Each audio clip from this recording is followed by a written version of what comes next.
Hello everyone, today we have a developer update for August 2025.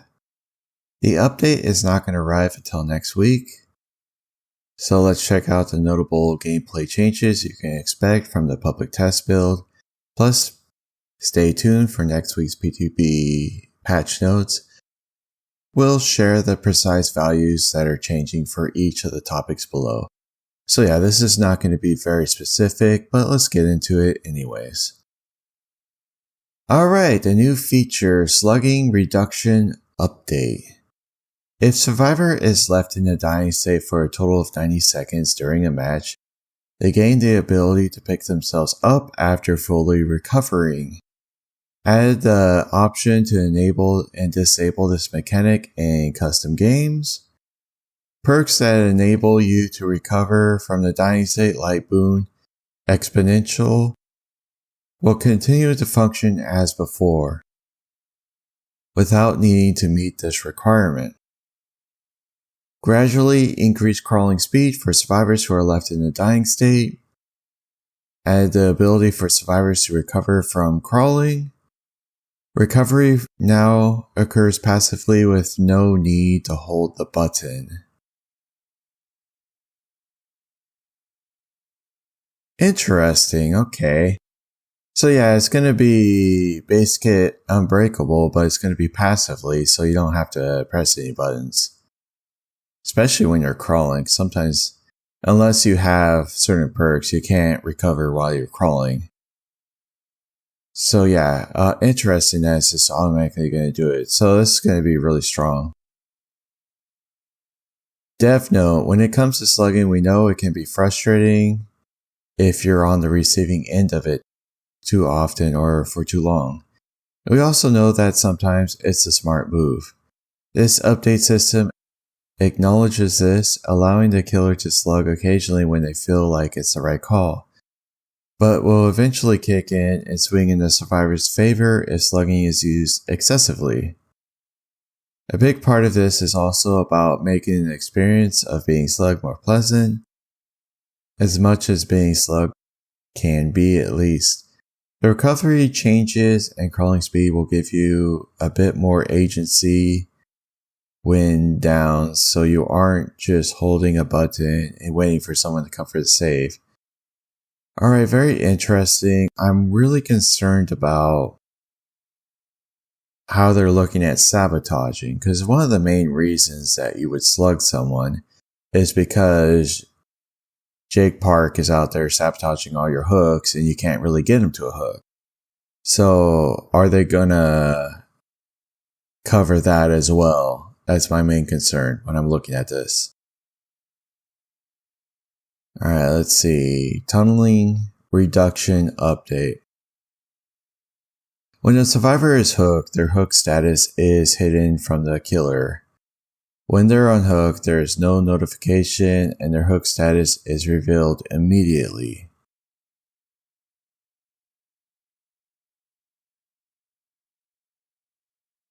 Okay, this is disabled once all generators are completed. Alright, they've been doing that a lot recently with in-game collapse, where decisive strike and everything else doesn't work during the in-game collapse. I don't really like that, but okay, fine, whatever. There's going to be no notification that someone's been unhooked.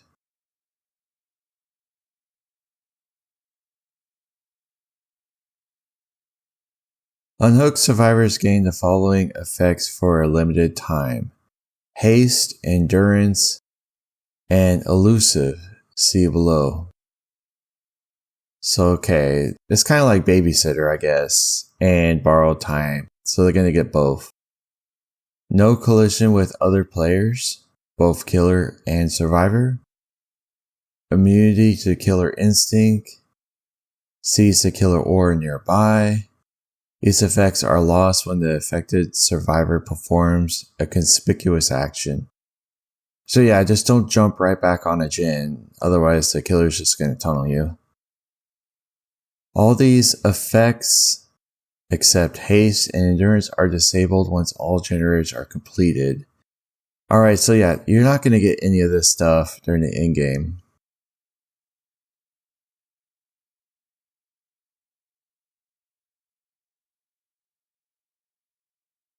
Added a unique effect to the killer hook state UI that indicates the last survivor they hooked.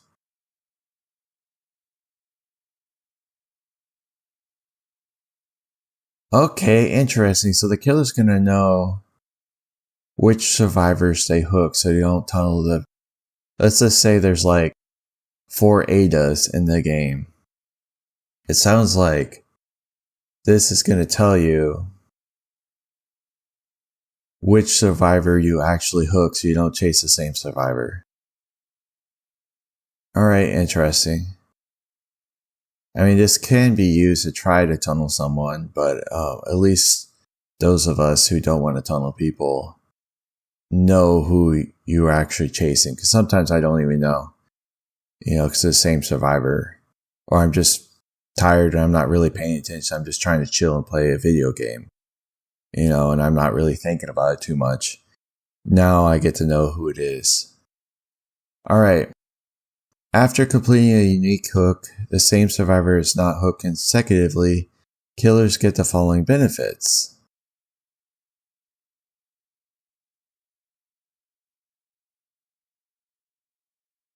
There's a benefit to not hooking the same person. Bonus damage for the next generator kicked. Temporary haste status effect. Temporary reveals survivors, kind of like barbecue and chili, that have less or equal hook states to the hook survivor. Okay, so anyone who's equal or less to the hook survivor gets revealed.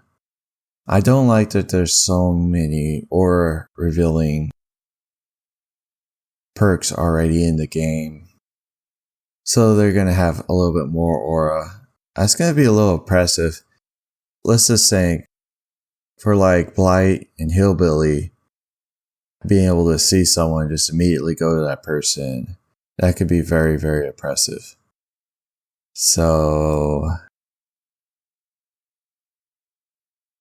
they say it right down here. These effects are slightly lessened for the Blight, the Dark Lord, the Ghoul, the Hillbilly, and the Nurse.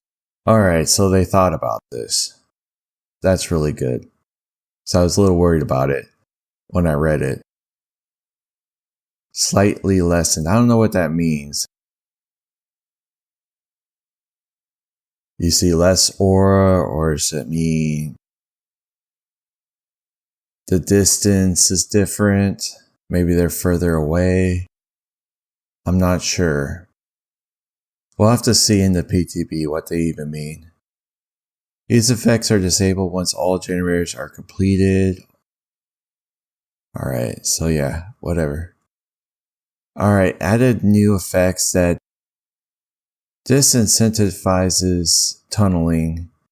If a survivor dies before 6 total hook states, all remaining survivors gain a repair speed bonus for the rest of the trial.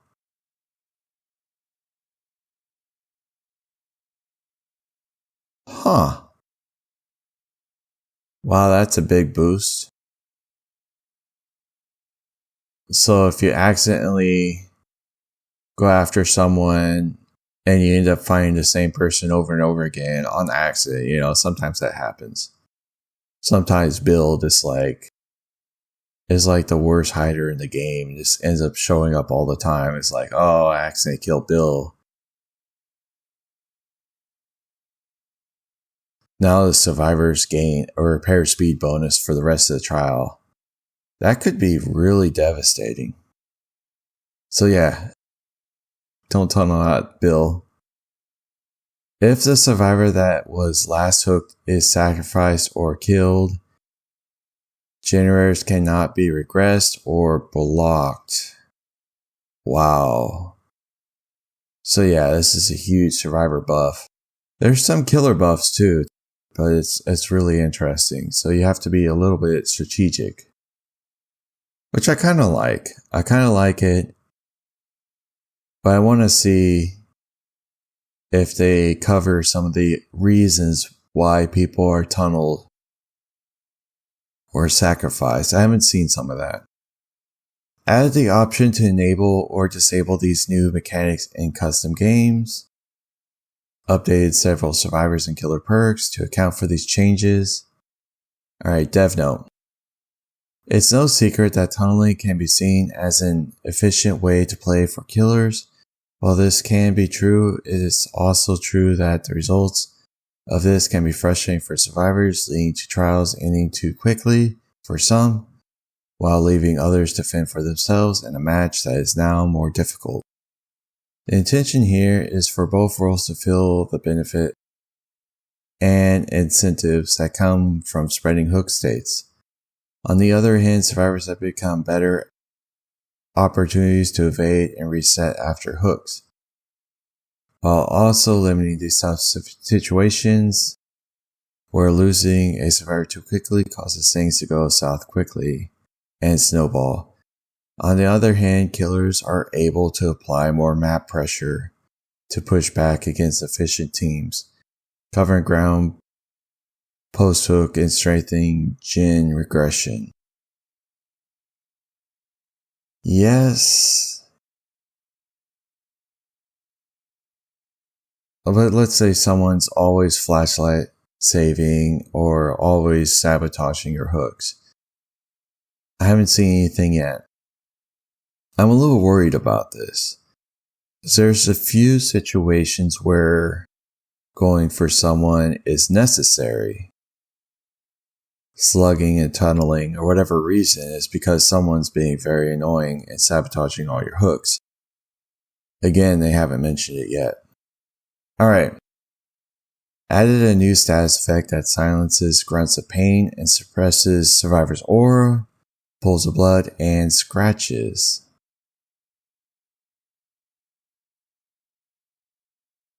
Alright, so that's the elusive effect that we were talking about earlier. So if you're just unhooked, you gain the elusive status effect, and that will suppress everything and hide your blood and everything else. Alright, interesting. To start, we'll be using this new status effect as part of the tunneling reduction update, but plan to integrate this into relevant existing perks down the road to make their description more streamlined. Arguably, the easiest way to look at this is a survivor version of undetectable, and that when it's active, you'll know you're in stealth mode. Alright, pretty nice. I mean, a lot of killers go straight back to the hook. Go for the person that unhooked. So that's usually what people do.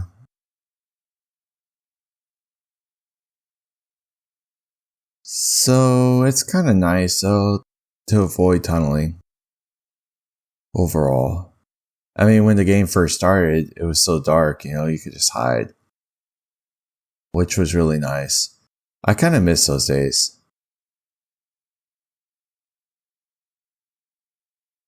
It's no longer a part of the game though. Move on. The Tomb Lore Update. The Tomb menu to feature new tombs and accompany lore alongside each chapter release. New lore is unlocked each week within the active tomb. Ever since we reworked the tomb, we've seen so much of you've learned for more lore. We're happy to share that beginning with 9.2.0, the lore is backed. While previously lore was tied to challenges, we want all players to have a chance to be immersing themselves in these stories, so we're shifted to a weekly unlock, not linked to any quest completion. Alright, fine, but I hope they make these quests a little more interesting.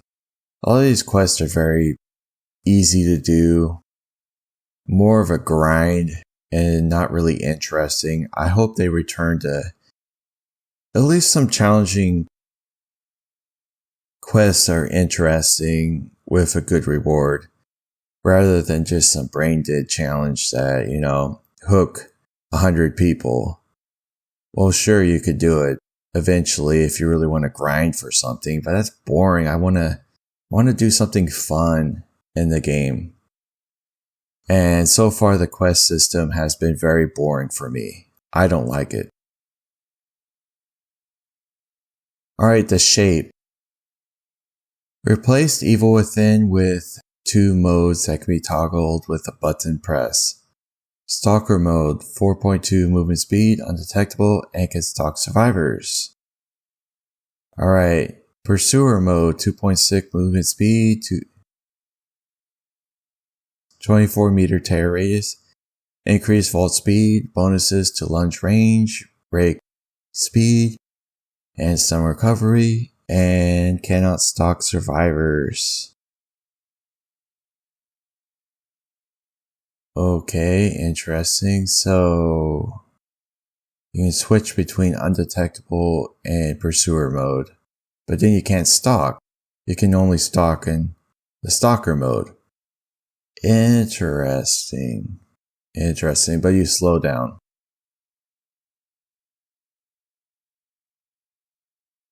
While the stalker meter is full, evil incarnate mode can be triggered at will, granting the following effects for a limited time. Survivors no longer become exposed.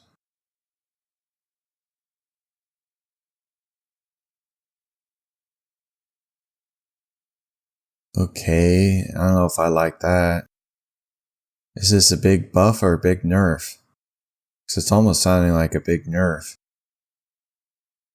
Alright, so he has 4.6 meters per second, movement speed, 40 meter tear radius, and an increased vault speed.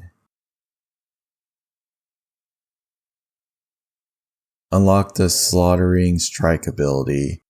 Hold the power button to charge this ability, reducing movement speed. What? Press the attack button while charging to quickly lunge forward, adjusting your angle as you move. The length of the lunge depends on the charge time. What? Did Michael Myers become the pig? He's like doing some sort of... It's like you got coup de grace, but it depends on your charge time, so you like lunge really far at him. If the survivor enters the killer attack range while lunging, they are knocked into the dying state.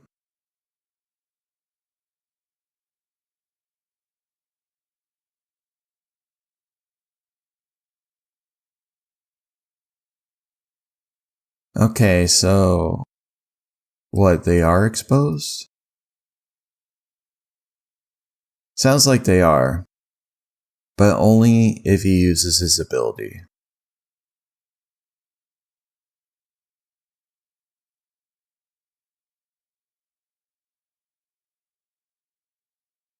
This ability can also be used to destroy pallets. Unlock the ability to grab and kill or perform a regular mori on survivors who would die the next time they are hooked. Okay, so the original ability is still there, but they have to be in dying state to perform it.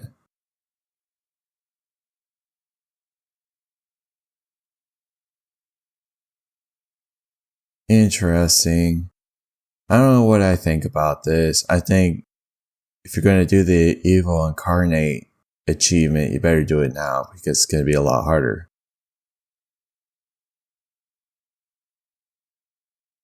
Alright, adjusted some of the mechanics of stalking, removed the limited pool of stalk points per survivor, reduce stalk range to 32 meters, and reduce distance modifier.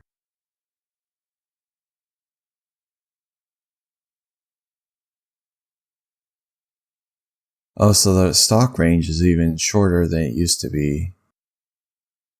It was the distance modifier which would increase your stalking. Now they reduced it to 32 meters?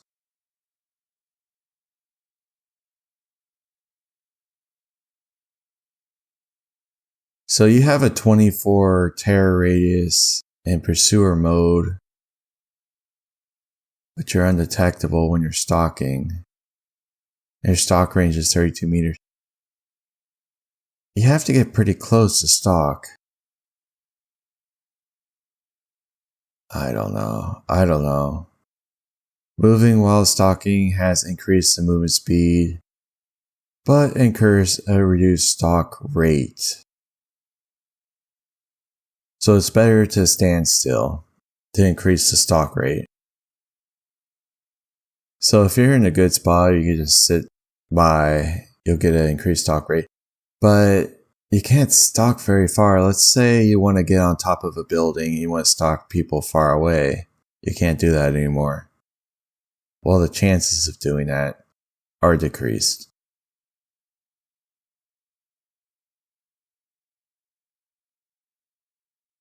I don't think that counts elevation for 32 meters. I could be wrong, but maybe it does.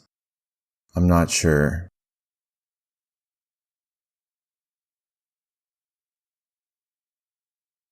Alright, his add-ons have been completely reworked. Alright, there's so many changes with the shape. I'm not sure if I like it or not. I like that you can change your modes from stalker, pursuer. Maybe you want to be a stealthy shape and switch it, you know? And I like that. I like that you can change it. But I'm not sure I like limiting your stalk range and all that other stuff. I get what they're doing, but I'm not sure I like it. We'll have to see when we're playing him in the PTP whether I like this or not. But yeah, it seems like a nerf in some aspects and a buff in others. Not being able to expose people anymore, that was a big part of his power. But if you use his lunge ability, it seems you can knock him into dying state. So, yeah, I'm not sure. I'm not sure what they mean by this exactly until I play it.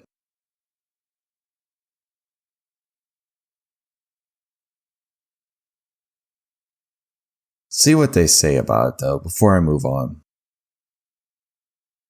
By moving away from linear Evil Within tiers, we wanted to give players more tools they can use to adapt to each trial unique situation while keeping the core of what makes them the shape. Slaughtering Strike makes for a high threat offensive attack, offering up an instant down opportunity with an extended lunge that particularly effective in loops for ripping through pallets quickly. So it could be strong, we'll have to see. Understand this kit has changed quite a lot. We've done a pass on nearly all his add-ons, reworking many of them to offer more unique effects.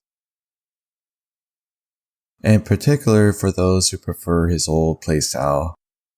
Fragrant Tuft of Hair will change Evil Incarnate to function like old Myers, offering an exposed effect and no Slaughter Strike.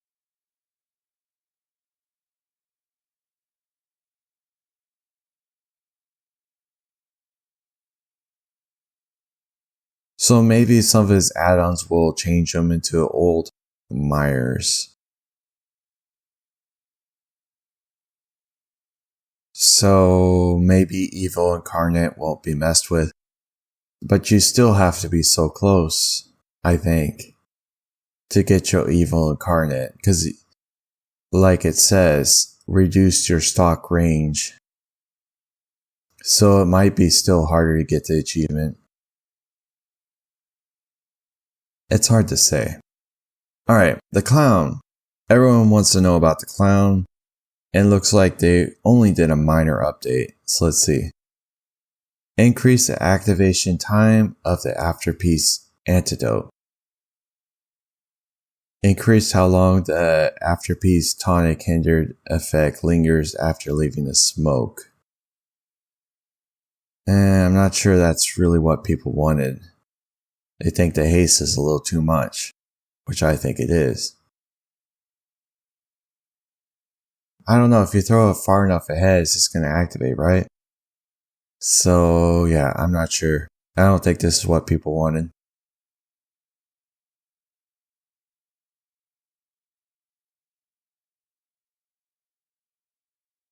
We heard your feedback that the clown's easier to activate haste can make instigating and maintaining chases less interactive for survivors. That, coupled with the nerfs to his purple bottles, has pushed players towards this frustrating tactic. To make both bottles feel like viable options without being too oppressive, we adjusted the value of the most impactful qualities to strike a balance between the pre 9.1.0 values and the live values. So maybe they've adjusted some stuff beyond what I see here. I'm hoping that's the case, because that's what people wanted. Alright, the unknown. Increase the additional time added to the weaken when injured by the UVX projectiles. Alright, that's kind of nice. I really suck with this killer, so I miss a lot. So having a little additional time might actually allow me to get more hits. Increase the movement speed recovery after teleporting. Nice, I like that. Increase the camera vertical range. Alright, so maybe we could get some more interesting mortar shots, especially around walls. Let's say someone's on the other side of the wall and you want to shoot maybe vertically so it land on the other side of the wall, going straight up and down, or something like that. More like the plague. Maybe you can pull off some more interesting stuff. We'll see. We'll see how much range we actually get. Adjusted several add-ons. Okay, we don't know what that is. The unknown is largely considered to be fun to play as and against, and we want to preserve that while adapting to the current state of gameplay. We've buffed the UVX slightly while also taking what we learned from the animatronic to allow for orbitals. Yes, that's what we want. Improving the UVX aiming and making for even more fun gameplay. So you'll be able to do more than you used to be able to do by adjusting the camera. That's a plus in my book. Alright, it's also likely no surprise that blurry photo is one of the most used add-ons for the unknown. Given the importance of speed recovery, to help create an opportunity for more add-on experimentation, we've converted a portion of its add-ons into a base kit buff. Didn't they do this last time? They took some add-ons and made them base kits, so they're doing that again? Alright, fine. While also doing a pass on other add-ons that are due for more adjustments. Okay. Well, if they make them interesting, we'll see what they actually end up doing. The Dark Lord. Vampire form. Slightly reduce the Hellfire cooldown. Increase the total Hellfire pillars by 1. Sounds like a buff. Reduce the Hellfire charge movement speed. Slightly increase the slowdown time after casting Hellfire. So they're reducing your movement speed when you're charging it, so you can't really hold on to it for an extended period of time. Otherwise, the survivor's going to get away from you. So yeah, when you charge and when you cast it, you're going to slow down. Interesting. But the cooldown is faster and you get one more pillar. So it's kind of like a buff nerf. But you'll be able to hit people further away. And I love getting sniped, so it might actually make it easier to hit people. Increase the pounce attack charge time. Increase the scent orb spawn time. Alright, so this is a big nerf to the wolf form. We'll see how much. Bat form increase the movement friction to make flying easier to control. I don't know what that means. Was it hard to control the bat form? I didn't think it was, so I don't know what that means. Alright, vampire form is slightly less oppressive and short loops, where the movement slowed down that had less of an impact, and toning down the wolf form mobility, which has been outclassing some dash killers. On the flip side, you'll find bat form easier to control in tighter spaces, and can use hellfire slightly more frequently and reach further with it. Alright, the goal. When grabbing a survivor on the other side of the vault with the Kagane leap, the survivor is released at the start of the goal vault instead of at the end. I had to think about it for a little bit. So when he grabs you, he holds on to you for a little bit. So there's a few seconds where you can't move anymore. And it sounds like what they're saying is you'll get released immediately if he grabs you. And the goal starts the vault. So you have a few more seconds to get away from him. Alright, dev note, it's no secret that it's been a common pain point for survivors to be locked in place when hit with a Kagane leap grab attack across the vault. Survivors shouldn't have to wait for the goal to finish their vault before being able to move again, so we're removing this tech. Good.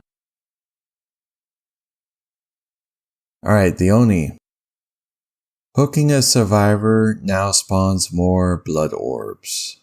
Okay. Why'd you do that? The Oni's such a strong killer already. So how many blood orbs are you talking about?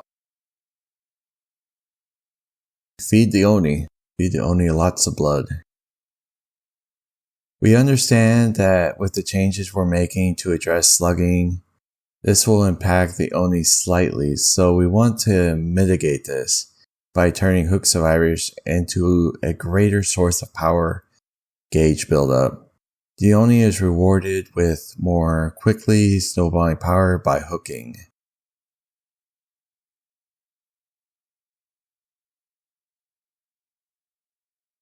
Blood orbs don't come from survivors who are slugged. I don't know, their logic doesn't really make sense to me. Because I think when they're slugged, they don't release blood orbs. Am I right? I think I'm right. I think it's only when they're injured. So yeah, this doesn't make any sense to me, what they're saying. Perk updates. Updated various perks. Okay, which ones? Alright, so they're not going to tell us until the PTB is live. I think they're going to tell us then in the Discord. So we're not going to know anything for a while. Alright, so that's everything with this update. There was a lot of changes. Some of them I like, some of them I don't. Anyways, make sure you come and join me, see me play the PTB when it comes live. And I'll see you guys then. Bye.